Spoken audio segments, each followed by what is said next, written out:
ከዋጀን በኋላ ለአምላካችን መንግስት ካህናትና ነገስታት አደረገን ይልና በምድርም ላይ በሰማይ ላይ በምድርም ላይ ይነግሳሉ ብሎ ይናገራል። የክርስቶስ ትምህርት ሰዎች በፍጹም ነፃነት እንዲመላለሱ ያደርጋቸዋል። የእግዚአብሔርም የልብ ፍላጎት እሱ ነው። ይህ አይነቱ ወንጌል ሰዎችን አርነት ያወጣል። ለዚህ ነው እኛ ጨለማን አንሰብክም፣ ፍርሃትን አንሰብክም። ምክንያቱም የእግዚአብሔር መንግስት መገለጫዎች አይደሉም። ድል ማለት እምነታችሁ ነው። እምነታችሁ ዓለምን ያሸንፋል። በክራይስት ላይ ያለን እምነት። ለምን? ክራይስት ዓለምን አሸንፏል። ስለዚህ ጽድቅ በሚባል በር በኩል ሰው ወደ እግዚአብሔር መንግስት ከገባ ሰላም አለው። እንደገና ደግሞ በደስታ ነው የሚኖረው። የመንግስቱ ወንጌል ሲሰበክ በሁለንተና ሰውን ሙሉ እያደረገ ነው የሚሄደው። ሰላም የተወደዳችሁ የፌዝ ሚዲያ ተከታታዮቻችን፣ ፌዝ ሚዲያ ዘወትር ማክሰኞ ምሽት ከ3 ሰዓት ተኩል እስከ 4 ሰዓት በጄኤምኤም ቴሌቪዥን የሚቀርብላችሁ የውይይት ፕሮግራማችን ነው።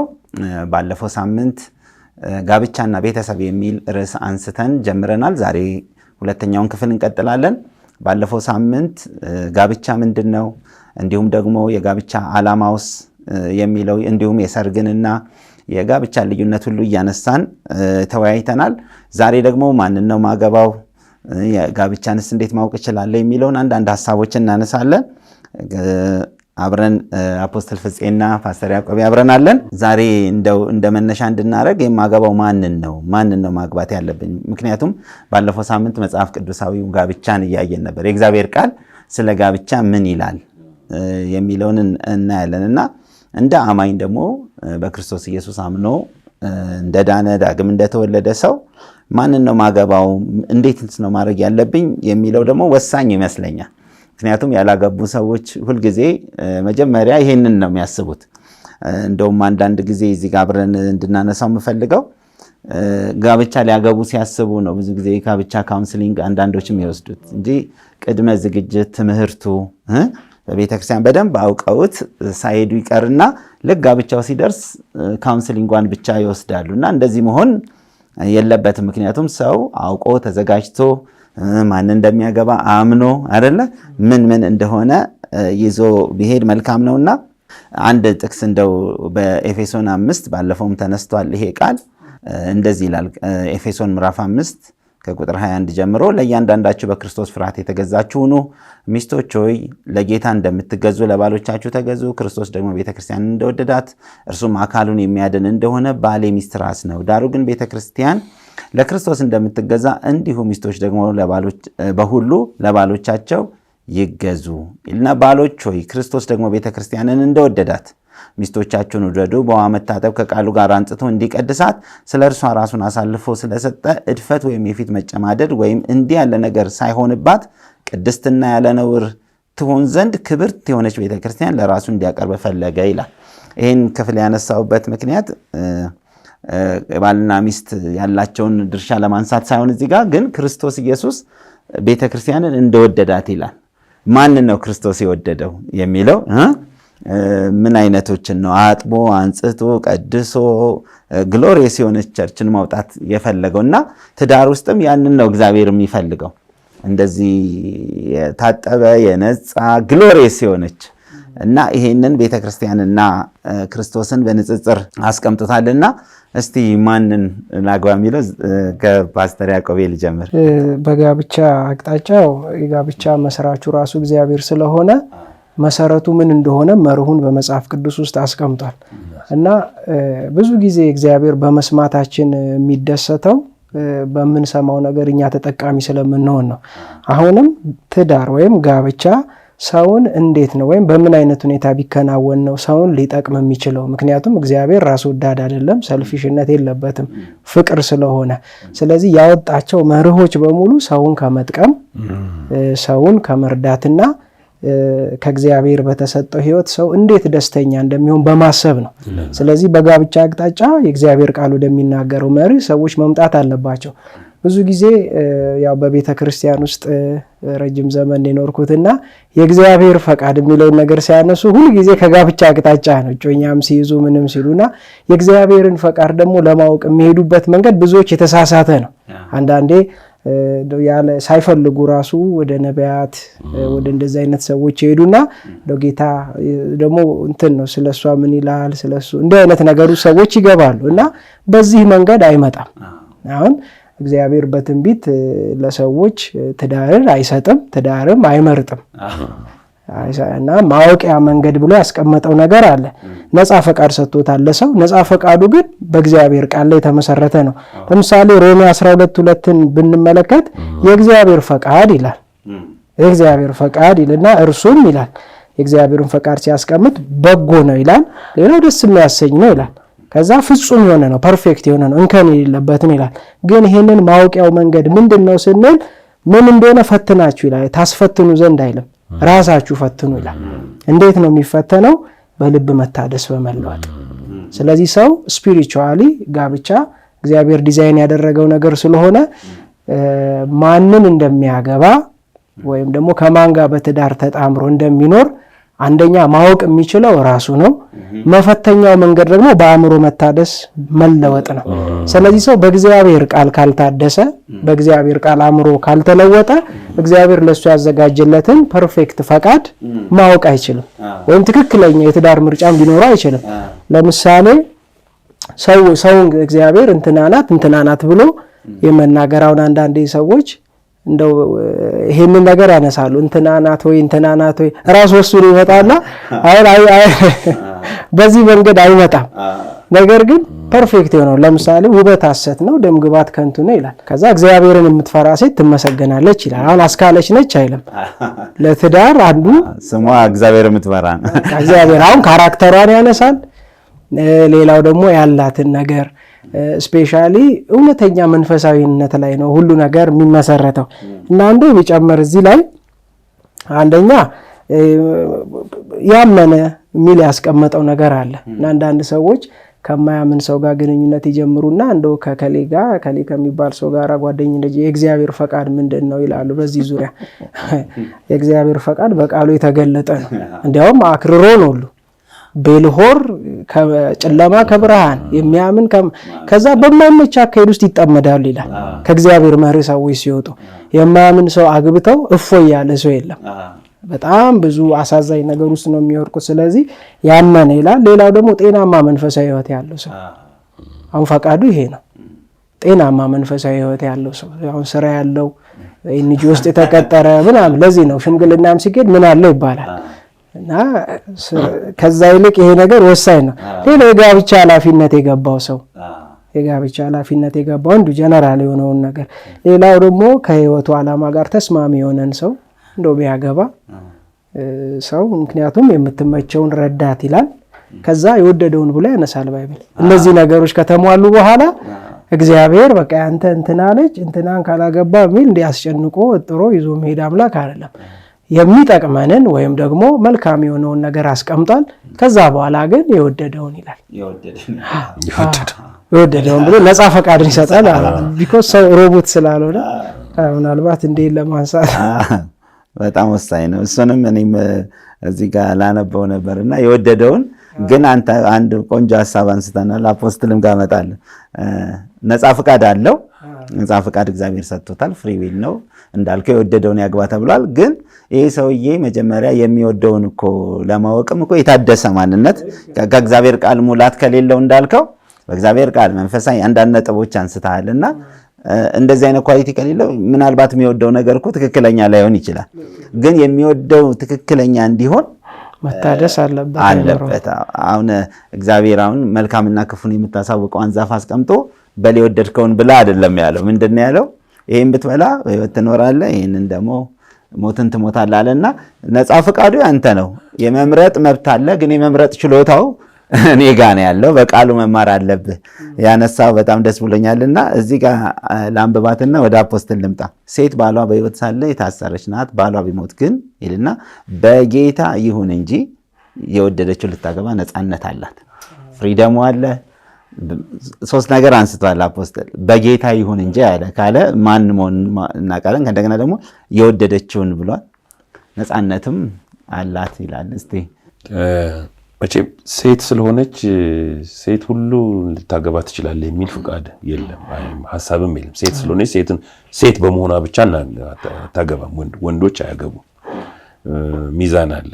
እንደው ዝም ብዬ ያዕቆብ ቅድም ያነሳው ነገር ሰው በመጀመሪያ ራሱን ነው ማዳን ያለበት ማለት ነፍሱን ነው ማዳን ያለበት የሚለው በጣም ወሳኝ ነው። ምክንያቱም ምርጫችን የግድ በስማ በለው እንዲነገረን አያስፈልግም። የመምረጥ ኃይል ስላለው ወንድ ማለት ማንን አግባ የወደደውን ያግባ የሚለው ፖቴንሻል በእኛ ውስጥ እንዳለ ሁሉ ማለት ነው። ስለዚህ ወደ አዳም 18 ላይ ስንመለከት አዳም በፊቱ እንስሶቹን ሲያሳልፉለት አዳም ከዚህ ውስጥ ለኔ የምትሆን የለችም ብሎ እንዳለው ወደዚህ ይሄኛው ማንነቱ ስላለ በኋላ ግን እግዚአብሔር በፊቱ ሲያሳልፍ this is the right one ብሎ እንዳለ ሁሉ ማለት ነው። ስለዚህ ወደዚህ መምጣት አለበት ሰው። በመጀመሪያ ሰው በብቁ መሆን አለበት ለማብቃት ለጋብቻ ብቁ በሆነ ጊዜ ያግባል። ስፒሪቹዋሊም በፊዚካሊም ሕፃን ከሆነ የመምረጥ ኃይል አይኖረው። አንድ የ13 ዓመት ልጅ ካላገባው ብሎ ቢነሳ ምንድነው ብቁ አይደለም። ልክ ብቁ የሚለው በስጋም እንዳለ በስፒሪቹዋሊም ብቁ መሆን አለበት ማለት ነው። ብቁ ካልሆነ ስፒሪቹዋሊ ብቁ ካልሆነ ብቁ እስኪሆን ድረስ ቢጠብቅ ይመረጣል። ራሱ መጀመሪያ ነፍሱን በማዳን ከዛ የሚመርጠውን እንዲያውቅ ይረዳዋል የሚለው በጣም ወሳኝ ነገር ነው። ስለዚህ የብቃት ጥያቄ ላይ ነው የመጣ ነው ማለት ለመምረጥ ብቁ የሆነ ማንነት ያስፈልገዋል። ዝም ብሎ በግፊት በሰው ግፊት በቤተሰብ ግፊት በሰው አምጥቶ እቺን ካላገባህ ብሎ በማስፈራራት በትንቢት መልክ እሷን ማግባት አለ በሚል በማስፈራራት እግዚአብሔር እያሉ በጫና መግባት የለበትም። የሚወዳትን ነው ማግባት ያለበት የሚለው ዘፍጥረት ላይ ምን ይላል? አብርሃም ለልጁ ሚስት እንዲፈልግለት ሎሊዮን በላከው ጊዜ የተቀመጠ ፕሪንሲፕሎች አሉና እሱን ባነሳው ደስ ይለኛል። ምን ይላል? ቁጥር 22 ላይ አብርሃም የንብረቱ ሁሉ ኃላፊ የቤቱ ሁሉ አዛዥ ሆኖን አረጋዊ አገልጋዩን እንዲህ አለው፣ እጅህን ከጭኔ በታች አድርግ፣ ልጄን በመካከላቸው ከምኖር ከከናን ሴቶች ልጆች ጋር እንዳታጋባው በሰማይና በምድር አምላክ በእግዚአብሔር ኤሎሂ ፊት ማልልኝ ይላል። ጥሎት ከመጣው ሀገር ማለት ነው። ከዛ መካከል ሴት ሂድና ፈልግለት ሚስት አምጣለት አለው። ሚስት በመልእክተኛ ይመጣሉ እንዳንል ፕሪንሲፕሉን ነው ማውጣት ያለብን። ይሄ በአዲስ ኪዳን ሰው ሙሉ ስለሆነ መግባት ይችላል። ከዛ በላይ ነገር ግን ወደ ሀገሬ ወደ ገዛ ዘመዶች ሄደ ለልጄ ለይስሐቅ ሚስት ትፈልግለታለህ ብሎ ይለዋል። ከዛ ጥያቄ ጠይቀዋል። አገልጋዩም ሴቲቱ ከኔ ጋር ወደዚህ ምድር ለመምጣት ፈቃደኛ ባትሆን ምን አደርጋለሁ? ልጅህን አንተ ወደ መጣህበት ሀገር ልውሰደውን ሲል ጠየቀው። አብርሃምም እንዲህ አለው፣ ምንም ቢሆን ልጄን ወደዚያ እንዳትመልሰው ተጠንቀቃል። ስለዚህ ይሄ ከዘሬ ነው መግባት ያለበት። ይሄ ዘሬ የሚለው በአዲስ ኪዳን ጉራጌ፣ አማራ፣ ትግሬ፣ ኦሮሞ የሚለው ሳይሆን ክርስቲያን መሆን አለበት። በጌታ መሆን አለበት። በጌታ ይሁን እንጂ የሚለው መሆን አለበት። ተጠንቀቅ የሚለው ቃል በጣም ፓወርፉል። አሁን ማግባት ለሚፈልጉ ሰዎች የመጀመሪያ ክራይቴሪያ ከማጋ እንደሚጠመኑ ማወቅ አለበት። ምክንያቱም ባለፈው ሳምንት ነገር ኢትስ አ ላይፍ ታይም ኮንትራክት፣ የሙከራ ህይወት አይደለም። ጋብቻ እምነትን ይጠይቃል።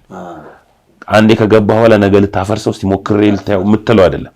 አብረህ የምትሄድ ስለሆነ ማንን እንደምታገባ ስታውቅ የመጀመሪያ ክራይቴሪያ ትንቢትም የማያስፈልገው ክርስቲያን መሆን አለበት። የመጀመሪያው ያ ብቻ ላይሆን ይችላል። ከዛ በኋላ ከክርስቲያኖች መካከል ደግሞ የቷን ማገባው የሚለው ጥያቄ ነው የሚመጣው። እሱ ደግሞ ሲመለስ ያው ዘፍጥረት ምዕራፍ 1 ጋር ሄደን ስንመለከት እግዚአብሔር ሚስማማው ረዳት እንፍጠርለት አለ።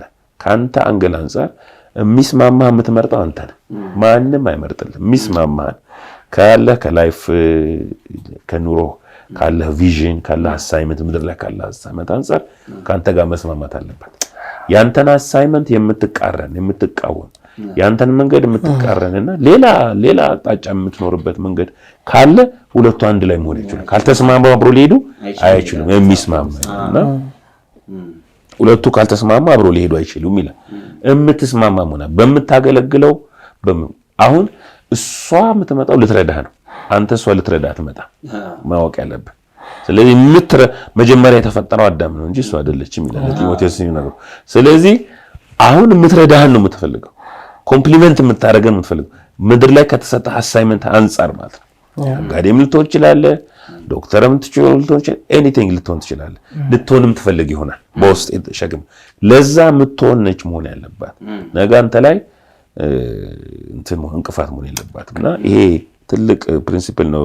ዘፍጥረት ምዕራፍ 2 ቁጥር 18 ላይ ቁጥር 20 ላይ ስለዚህ አዳም ለከብቶቹ፣ ለሰማይ ወፎች፣ ለዱር አራዊት ሁሉ ስም አወጣላቸው። ይሁን እንጂ ለአዳም ተስማሚ ረዳት አልተገኘም። ተስማሚ ይሄ አግሪመንት ስምምነት አብሮ የሚያስኬድ አብረልት ከነዚህ ውስጥ ከዛ ቁጥር 23 ላይ ስትመለከት አዳምም እንዲህ አለ፣ እነሆ እቺ አጥንት ከአጥንቴ ስጋም ከስጋዬ ናት፣ ከወንዶች ተገኝታለች ከወንድ ተገኝታለችና ሴት ትባል።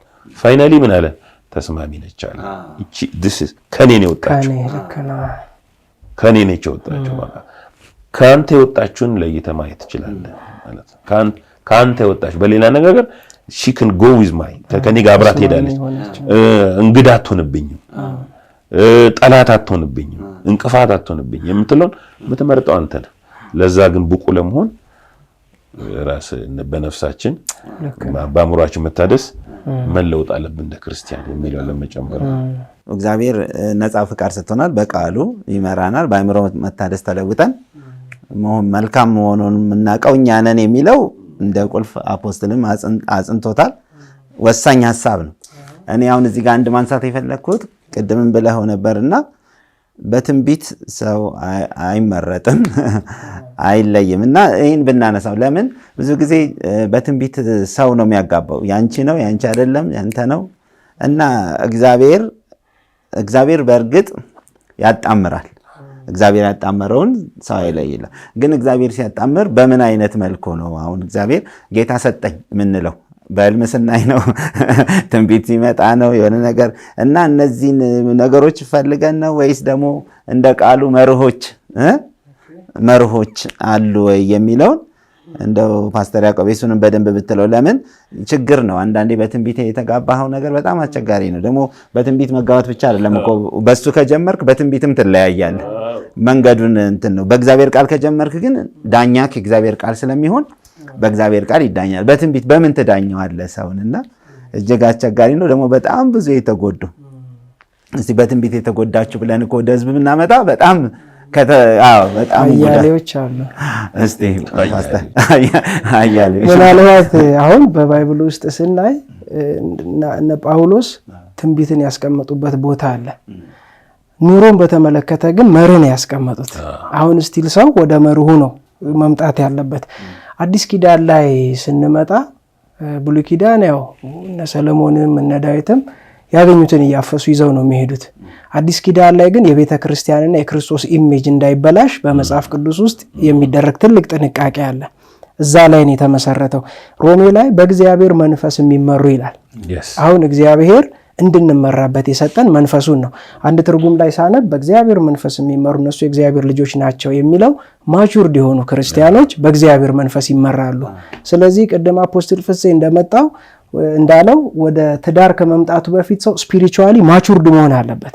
በመንፈሳዊ ህይወቱ መብሰል ያስፈልገው ለምንድነው? ክፉን ከመልካሙ ለመለየት የሚጠቅመውን ከማይጠቅመው። ለምሳሌ እኔ ጥሬ ማንጎ ባገኝ ከዛፍ ላይ የበሰለም ይኖራል ጥሬም ይኖራል፣ ወይ በመሸጫ ቦታም ላይ ጥሬም የበሰለም ሊኖር ይችላል። ስለዚህ ባለኝ ዕውቀት መሰረትና የበሰለውን ማንጎ ይዤ ነው እንጂ ከጥሬ ጋር ስታገል አልኖርም። ቴስት የለውም። እንደገና ደግሞ ለመበላትም ለመገመጥም ታይሙ አይደለም። እና ብዙ ሰዎች የኔ መጋቢ ዴቭ ይላል ለአቅመ አዳም ሳይሆን ለአቅመ ዓላማ ሲደርሱ ነው ሰዎች ወደ ትዳር መምጣት ያለባቸው ይላል። የሜሬጅን ፐርፐስ ካልተረዱት ፊዚካሊ ያሉበት ኤጅ፣ ሌላው ደግሞ ካልቸራችንም ፋይናንሻል ነገር ላይ እና የሚያመጣው ጥሎሹ ምኑ ይታይና አቤት የሷ ህይወት ይባላል። ውስጥ ገብተው ይጫጫሁ የሚታወቅ ነገር የለም። ስለዚህ ፋይናንስም እንደገና ደግሞ አካላዊም ነገር ይልቅ ቅድም አፖስትል ፍፄ እንዳሉ ስፒሪቹዋሊ ማቹርድ መሆን አለበት፣ ሰው መብሰል አለበት። እና ልክ በዚህ ነገር አቅጣጫ ሰዎች ዝግጅት ሳይኖራቸው ሲቀር አሁን በቤተ ክርስቲያን ውስጥ አሁን እኔ ባለሁበት ቸርች ወደ 12 ወደ 13 አካባቢ ሲመጡ እድሜያቸው በጋብቻ አቅጣጫ ጤናማ የሆነ እውቀት እንዲኖራቸው ቤተክርስቲያን ታስተምራለች እና ቅድመ ዝግጅት ይፈልጋል። አስቀድሞ ሰው ስፒሪቹዋሊ፣ ሜንታሊም ፊዚካሊም ራሱን ለዛ ነገር ሬዲ ማድረግ አለበት።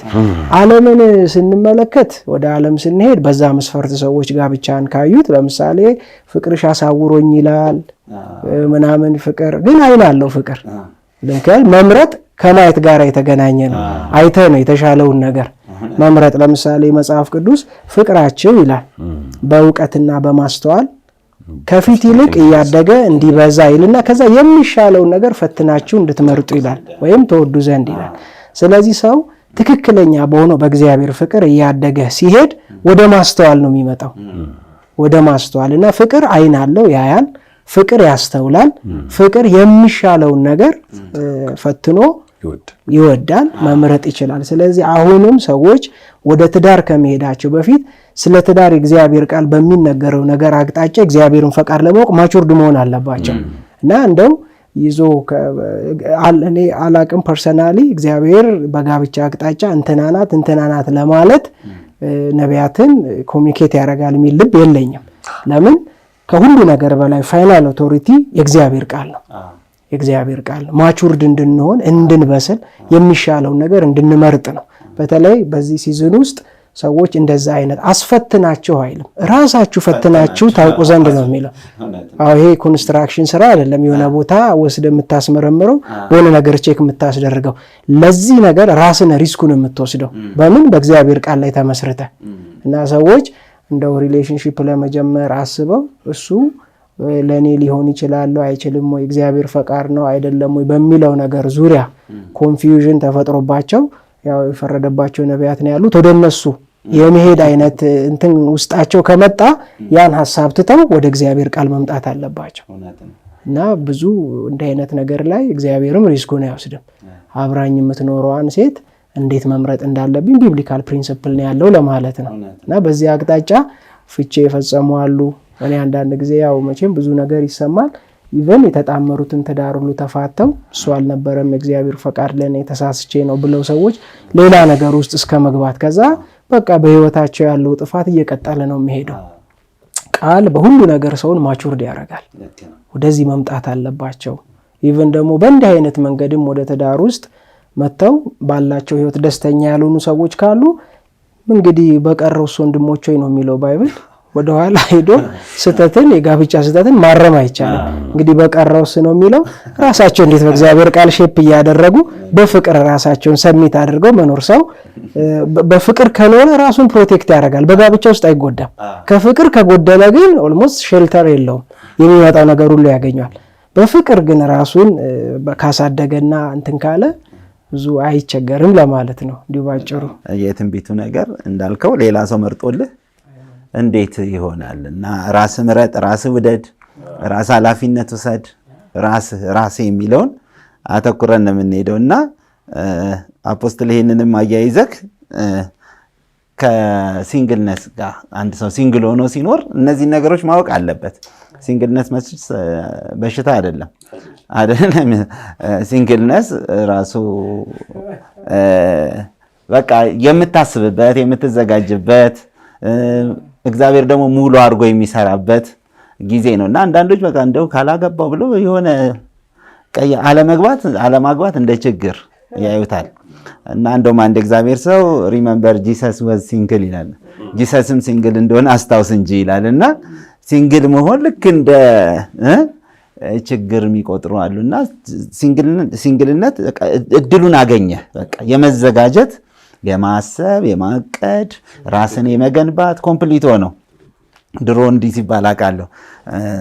ጉድለቴን ትሞላልኛለች ጉድለቱን እና ሁለት እስቲ ያስበው ሁለት ግማሽ ብርጭቆዎች ይጋቡና እሷም ጉድለቴን ይሞላልኛል ትላለች እሱም እና ቢደመሩ እኮ አንድ ብርጭቆ አንድ ሙሉ ነው የሚሆኑት።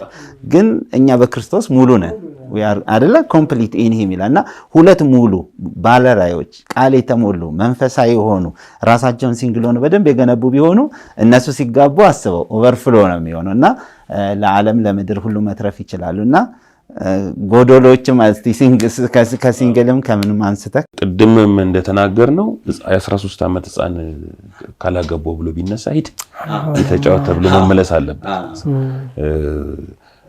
ማለት ሲንግልነስ የምንሸሻው ነገር አይደለም። ሲንግልነስን መውደድ መጥላት የለብንም።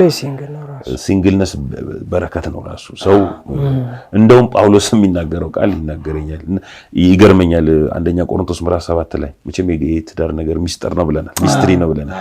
ምን አለ? ላላገቡና ባሎቻቸው ለሞቱባቸው ሴቶች ግን እንዲህ እላለሁ፣ ሳያገቡ እንደኔ ቢኖሩ ለነርሱ መልካም ነው። ምን ማለት ነው እንግዲህ? ይሄንን እንተንት ነው ብዬ ለማለት አይደለም። ምንድነው ሲንግልነስ? ጉድለት አይደለም።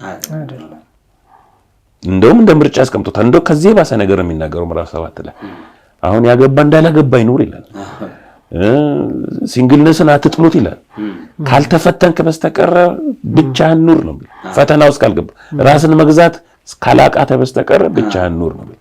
እኔ ምንድነው የምለው ሰው ሲንግል ሆኖ እየኖረ የዝግጅት ጊዜ ነው። መቼም ፐርፌክት እስኪሆን መጠበቅ የለበትም። ባይዘው ስለ ትዳሩን ስመጣ ማንን ላግባ ወደሚለው ስመጣ ፐርፌክት ሴት ካልሆነች ብለህ ማለት የለብም። ለምን? ከኢየሱስ እንደተማር ነው ክርስቶስ ኢየሱስ ቤተክርስቲያንን ሲወዳት ምንድነው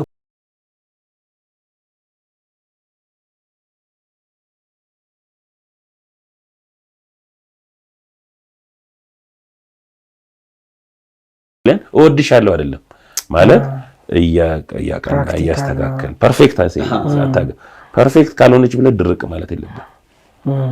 ስለዚህ እዚህ ጋርም ሲንግልነስ የምትጠላው ነገር መሆን የለበትም። ሰው ሲንግል ሆኖ መኖር አለበት። መቼ ነው? ለጋብቻ በበቃ ጊዜ ግን ጋብቻ በደረሰ ጊዜ ለማግባት በደረሰ ጊዜ ዓላማ በያዘ ጊዜ ለጋብቻ ብቁ በሆነ ጊዜ በቂ ዝግጅት ሲኖረው ቢያገባ ጥሩ ነው። ለጋብቻ መሮጥ አያስፈልግም፣ የትም አይሄድብም። አንዳንድ ሰዎች ቆሜ እንዳልቀር ብሎ የሚፈሩ አሉ። ግን አትቆምም። ለምን? የቆማ አትቀርም። የጋብቻ ፈጣሪም መስራችም እግዚአብሔር። ሲንግልነስህን ግን በወንደር እያረክ መኖር የለብህም። ራስን ሰብስበህ ስራ መሰራት አለብህ። የመሰሪያ ጊዜ ነው ሲንግልነስ፣ የመሰሪያ ጊዜ። እንደውም ጳውሎስ ካገባ በኋላ እንደውም ብዙ ፈተና እንደሚበዛብህ ይነግራል። ሲንግል ሆነ የማታገኘውን ነገር በእንትን አታገኝ ይላል። እዚህ ጋር ምን ይላል? ብዙ ፈተና ይበዛበታል። ያገባ ሰው እንትኑ ሐሱሉ ብዙ ነው። ግን ብቻውን ስላልሆነ ቅድም ያዕቆብ ያነበበው የመክብብ መጽሐፍ ላይ ብቻውን ስላልሆነ የሚመጣበትን ቻሌንጅ ከሷ ጋር ሆኖ ይጋፈጠዋል። መክብብ ላይ እንደተቀመጠው ግን ሲንግልነስ ጥሩ ኦፖርቹኒቲ ነው። ያንን ሲንግልነስ ይጠቀምበት፣ ስፒሪቹዋሊ ይጠቀምበት፣ ራሱን በማዘጋጀት ይጠቀምበት ለማለት ነው። በጣም ደስ ይላል። የሲንግልነስ ነገር የሰዎች ችግር ነው። አሁን እንዳልከው ለምሳሌ ብቻ መሆን ማለት ነው። ያው ብቻ መሆን ግን ብቸኛ ማለት አይደለም። ጌታ ከሱ ጋር አለ አይደለ? መኖር እንደሚገባው እንዴት መኖር እንደሚገባው ብዙ ወንድሞች አሉ። 100 እጥፍ ይላል እኮ ወንድምና በምድር 100 እጥፍ እኮ በጣም ትልቅ ነገር ነው። የዝግጅት ጊዜ የኪሳራ ጊዜ አይደለም። እንደውም እግዚአብሔር ጌታን እንዴት ማገልገል እንዳለበት የጌታን ነገር ያስባል ይላል። ደስ ብሎት የሚያገለግልበት ጊዜ ነው። በጣም እንደውም በምኞት የሚሆንበት ጊዜ አይደለም። እኔ የሚገርመኝ አንዳንዴ አሁን እንደውም ቆነጃጅት ሴቶች ይላል ጳውሎስ እንደ እህቶች ይላል። ቆነጃጅቶችን እንደ እህቶች፣ ሽማግሌዎችን እንደዚህ እያለ በደረጃ ያስቀምጣልና ቆነጃጅቶችን እንደ ሚስቴያቸው አይልም፣ እንደ እህት ነው። ይሄ ሲንግሎንክ ማለት ሁሉንም እንደ ሚስት የምታይበት አይደለም፣ እንደ እህት የምታይበት። ግን ከዛ በኋላ እህት ሚስት የሚለው ነገር ደግሞ እግዚአብሔር ያረጋልና ሲንግል መሆንን ራስ መገንባት በሚለው ብንይዘው በጣም መልካም ነው። በደንብ የምናነሳቸው ነጥቦች አሉ። ትዳራችንን እንዴት መገንባት እንዳለብን አይደለ? ይሄ በጣም እናነሳለን። መፋታትንም አብረን እናነሳለን። ሲገነባ ከእንደገና ደግሞ የመፍረስ አደጋዎች፣ የተለያየ ነገር ክስተት ይመጣል እና እሱን ብናነሳው ደስ ይለኛል። ብዙ ጊዜ የጋብቻ ችግሮች እንዴት ነው ተብሎ ሰው ራሱ በቃ ጋብቻ ሲባል አይምሮ ላይ ቶሎ ችግር ነው የሚመጣው። ግን ጤናማ ጋብቻ መጽሐፍ ቅዱሳዊ እንደሆነ ጤናማ እንዳለ እሱን ማወቅ ደግሞ አሁን እንዳነሳው አፖስትል ፐርፌክት መሆን ሳይሆን ሄልዚ መሆን ነው። በቃ ትልቁ ነገር አይደለ? ተመልካቾቻችን ሳምንት እንዴት ትዳራችንን እንገንባ የሚለውን ወሳኝ ሐሳብ እንዲሁም ደግሞ ስለ መፋታትስ እንደው መጽሐፍ ቅዱስ ምን ይላል የሚለውን ነጥብ እናነሳለን። ተከታተሉን። ፌዝ ሚዲያ ወርልድ ዋይድ ብላችሁ ብትገቡ በፌስቡክ ፔጃችንም ላይቭም እንዲሁም ደግሞ በዩቲዩብ አድራሻችን ማግኘት ትችላላችሁ። እንወዳችኋለን። ተባርካችኋል።